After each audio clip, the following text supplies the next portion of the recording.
या काळामध्ये हे ज्या ज्यावेळी आम्ही आत्ताच कौटुंबिक सुद्धा नातं आमच्या घरचे सुद्धा तिघी सुद्धा एक एक एखाद्या बहिणीप्रमाणे वागतात, म्हणून आमचं हे कौटुंबिक नातं आमच्या घरच्यामुळे टिकलेलं आहे.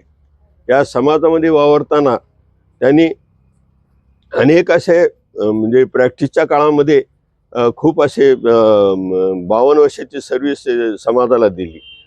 आम्ही एकत्रित ज्यावेळी हे करतो म्हणजे दौरे करत होतो, ते प्रत्येक गाव त्यांनी एका गावाला जायचे, आम्ही एका गावाला जायचे. म्हणजे त्या काळापासून त्यांचा आमचा समन्वय होता.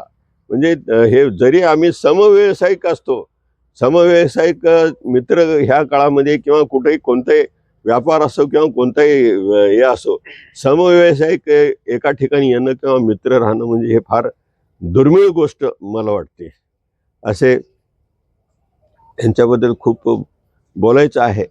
मित्र असावा तर असा, ह्या ज्यावेळी दुःखामध्ये सामील होणारा, सुखामध्ये सामील होणारा किंवा कठीण प्रसंगामध्ये ज्यावेळी खरे खरे मित्राची सत्व परीक्षा असते, अशा संकट मोचन किंवा संकट काळी जे मित्र येतात, खरे मित्र तेच असतात.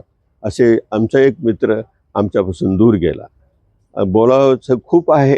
आता फोंडे साहेब म्हटल्याप्रमाणे आम्ही जास्त बोलण्यापेक्षा आम्ही लिहून काढू आणि त्यांचा हे सराव हे करू.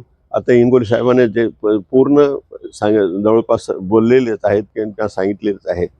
त्यांच्या या प्रसंगी आम्ही सुद्धा त्यांच्या कुटुंबाचं जरी त्यांनी गेले तरी कुटुंबाला आम्ही पूर्वीप्रमाणे हे करू, वागू त्यांच्या कुटुंबासाठी.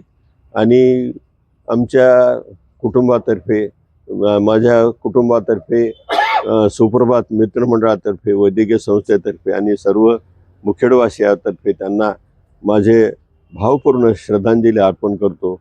आणि त्यांचं कुटुंब हे दुःख सावरण्याचं, हे दुःख पेलण्याचं शक्ती परमेश्वर त्यांना देव, हे ईश्वरतेने प्रार्थना करतो आणि माझ्या 2 शब्दाला विराम देतो. ओम शांती, ओम शांती, ओम शांती.